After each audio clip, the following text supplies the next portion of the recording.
Hello everybody, it's Violet from Violet Grant Soapery. Just wrapping soap today and just thought I'd bring you along. So this is my wrapped Cocoa Girl.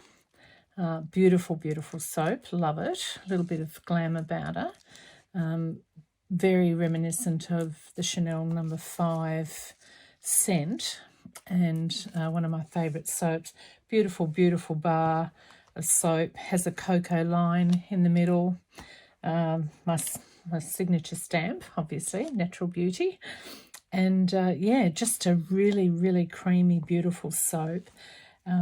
So I thought I would just bring you along. I know I've made a video on this before, but I just thought, well, you know what, I haven't put a video up for a little while now, so I just thought I'll just show you what I do typically when I have my soap wrapping moments. So this is just a piece of freezer paper, shiny side one side, flat side the other.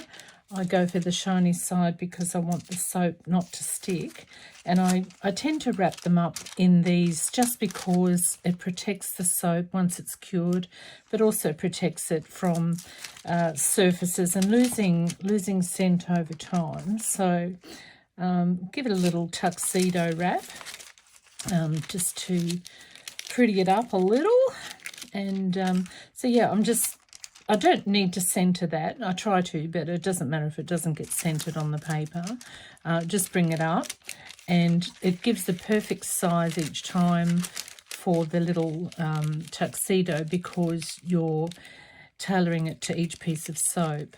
Now, these soaps are 3 inches wide, and this is an inch thickness on each of the bars. I usually cut them an inch because they're around 130 grams, so there's a huge amount of soap there, all blended with beautiful skin-loving oil seed butters and oils. And so yeah, I want to keep that beautiful scent in, so I tend to wrap them in little tuxedos just to have a better presentation of the soap. Not getting that around very well today. Always happens when you're on camera. I don't know about you, but it does for me. So yeah, just once over and over again onto the corner. I usually just press it down. You can see that the soap has got a nice sharp edge on it there as I'm tucking this. I hope you can see it. My lighting is pretty awful in here. So just bring it up like a little present, and I'll pop one of these little sticky dots. You could glue it if you wanted to, but I tend to take the easy road. So I've got the sticky dot. And these are just these ones here. You can see that cost me $1.80. I got that at Kmart. I'm in Adelaide, so just in my local Adelaide Kmart. And there's 270 clear round dots in this, so I think that's pretty good value. Okay, so my labels I make myself. I design them through Canva, and I've worked out the perfect size for each of my bars. You can see that the ingredients are on the back and centered in the back, and I have my little extra logo there, my normal logo on the front with the name of the soap, and my details, my phone number, as well as my website number and my email address in case anyone needs to contact me on there. So yeah, so I make them all in design them in Canva. I do actually have a different website called Journal Art Papery, and I do a lot of designs for people to purchase downloads. If you're wanting to have anything designed, I'm happy to do that for you, and so you can just organize that with me if you want. But I make all of my own labels, all of my own packaging. I love doing this side of it, and I love just getting these ready for sale. So just basically put the logo in the middle, clamp it down on the side with my pinkies, turn it over, and just pop a little sticky dot on the edge of that, and so that's ready to go as soon as I get this on here. And so that's just how I label my soap and get my soap ready for sale. I love the simple lines of my particular label. Now, I'm not disrespecting anyone else's labels or designs, but I just love the clean look of the black and white. It goes with all the pretty soaps, so I don't have to colour code every label for every soap. I started out doing that, and I just thought, no, this is really not me, not the way to go. And when I do wrap my soaps, I usually wrap them in a Logan wrap, and I've shown you that in another video. So when they go out for sale, before I put them in my beautiful little black boxes, which I'll show you, this is how my soaps tend to go out. And this is a little soap gift pack. So I've got that all in there, all ready to go. But when I put my soaps in normally, I would wrap them all in the Logan wrap so that they actually have a protective layer around them, and yeah, so they stay safe during transport, I suppose. But yeah, I just wanted to talk a little bit about my label. It's just very simple, black and white. That's pretty much my thing. I'm not against colour, but for my soaps, I just want to keep them pretty simply labelled. And I make them all myself. This is my next one that's going out, my Elegant Rose Cedar, which I absolutely love. Beautiful, beautiful soap. It's a... I've got clay in it. I've got a little bit of clay there that obviously didn't get mixed in well enough, but the scent on this is just beautiful. It's a Bulgarian rose scent with a cedarwood atlas in there as an essential oil, but it just gives it a really, not a sweet rose, just a glamorous, beautiful rose. So yeah, that one's going to be labelled and ready to go today. Loving that. So yeah, I just thought I'd bring you along quickly as I'm getting them organised to put on my website for sale. And while I'm on the packaging idea, I just thought I might show you my beautiful beard oil and my hair beauty oil packaging. Now I made this myself, and I don't know what you think. I think it looks okay. It's got this is the beard oil. It actually has a bit of an off-white look on the front of this little part of the label here, but I tailored them to suit the actual product. And then I created the little box myself. I know it seems a little bit strange and over the top to be making all my own boxes and labels and everything, but I really, really enjoy doing it. My husband and daughter and son-in-law and a friend of ours all chipped in, probably about, I don't know, maybe 6 years ago. And they bought me a beautiful Silhouette Cameo cutting machine. So I do everything, and I love to create all kinds of things, not just soap, but I get a great joy out of making my own labels and boxes and everything. So what I've done here is I've designed the label to suit the product. As you can see, a dude with a beard. I've put my logo on here, the name of the beard oil here, and the actual scent is on the back with the ingredients on the back. But I thought that was pretty funky, and yeah, just love doing that. And this is my hair beauty oil. This is the bottle that they come in. It's a beautiful matte black bottle with the design of the label on there, and this is Bulgarian Rose. I'm going to be doing a night violet one in the future, but I just I love the Bulgarian Rose, and I actually use this on my hair.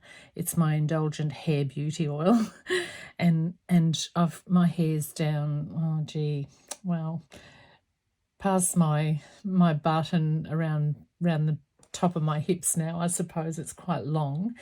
And I put probably 3 drops of this, and I rub it into the ends of my hair particularly because they can get a little bit dry.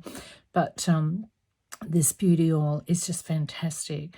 It has got some wonderful ingredients in it for hair growth as well as hair beauty, in the sense of, you know, protecting the hair, plumping up the hair strands. It's just an amazing oil. So yeah, get on it if you've got, you know, dry hair or hair that's a little bit wayward and frizzy. This is fantastic stuff, and I use it myself. I use it every day, and I've noticed a real difference in my hair since I've started using it. And I wouldn't do this ad unless I was getting paid. No, that's really funny. No, this is my stuff. I believe in it. I am so confident in every product I make. It is beautiful. So I just thought I'd show you the packaging, and just, you know, keeping to the black and white theme, I've made this a very, the pink is just a delightful, even like a Chanel pink, I suppose, probably a bit paler, but it's just stunning.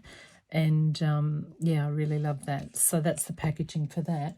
And then my lip balms, and keeping with the black and white theme, I just have my logo on the front, the name of the actual fragrance, well, not fragrance, the flavour. I do non-sweetened. I don't put sweetened stuff in my lip balms. But this is great stuff. I've got all the ingredients on here, all my details and everything there. So yeah, just keeping with the black and white theme. So that's where I'm at and who I am at the moment. Now that could change, you know, because I like a little bit of change and variety. So who knows, in the future I might change it up a bit. So let's get back to having a little bit of a wrap fest here. Just getting my beautiful, beautiful soap. I think I'm going to keep one of these. So I've got some little samples that I have with every batch of soap that I make. I usually cut the ends off, both ends, because I'm just doing a bar logs at the moment. I will be going into doing greater slab logs now that I've got my log cutter from Vinny here in Adelaide.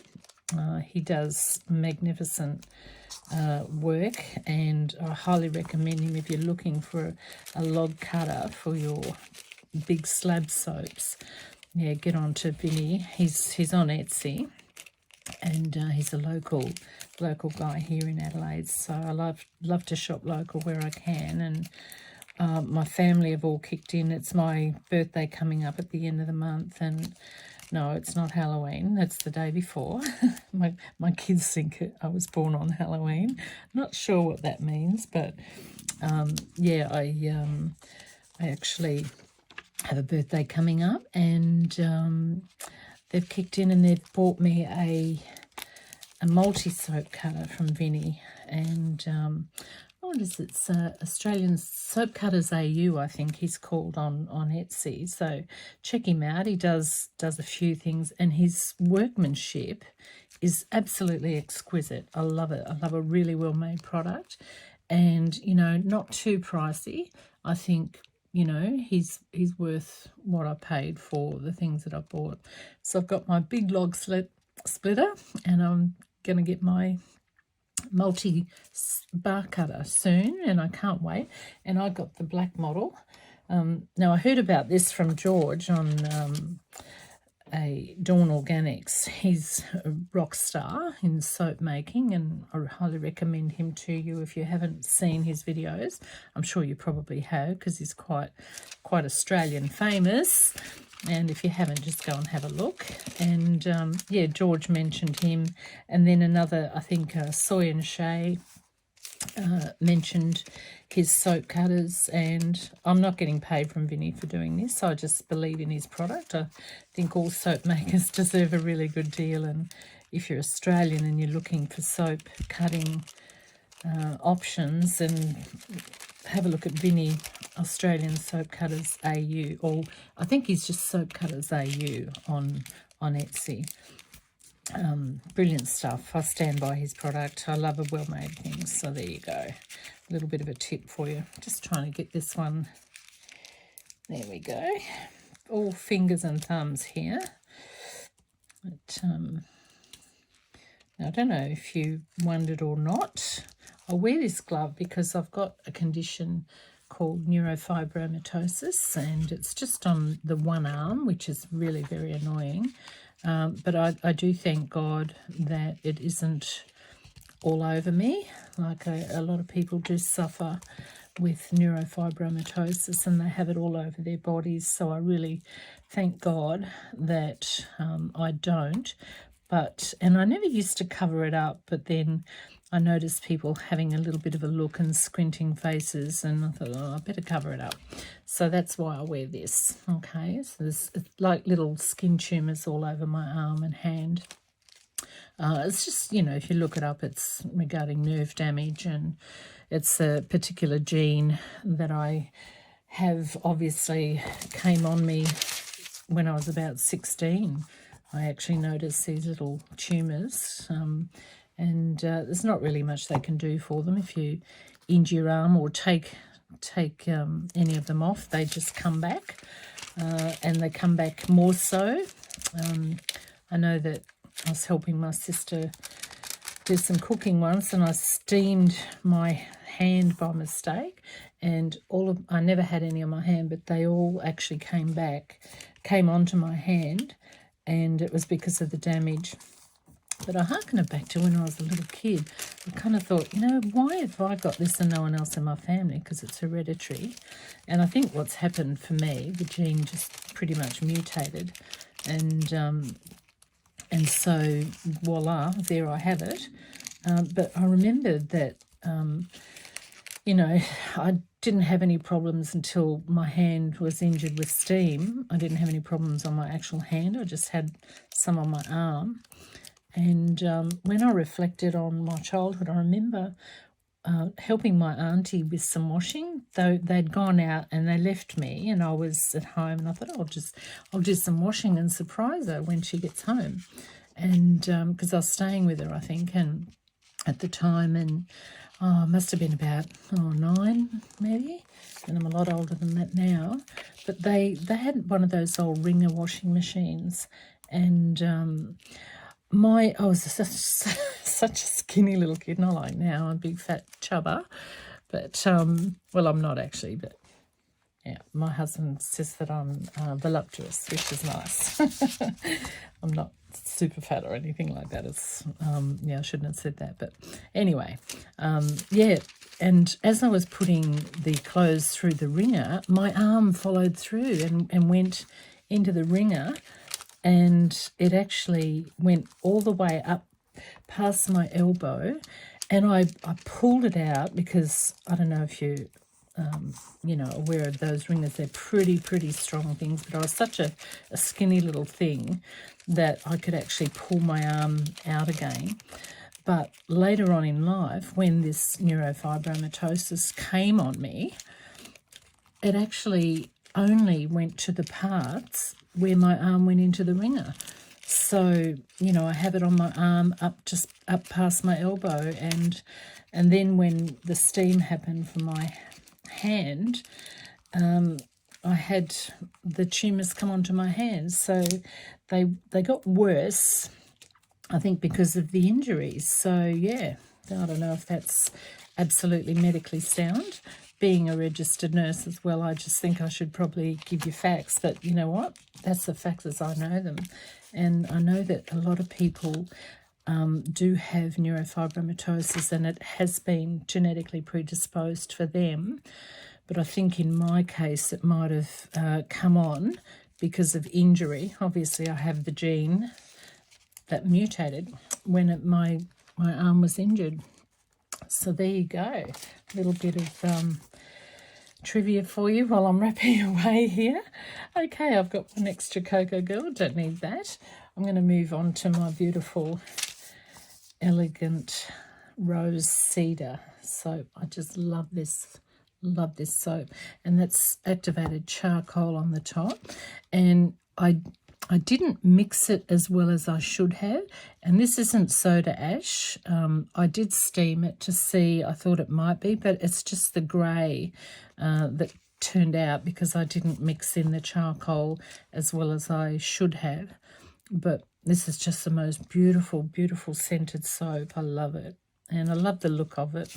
I try to create little works of art, and I know a lot of soap makers do the same thing with their gorgeous soaps. Oh, so many of them. I think I must be subscribed to about 50 soap makers online.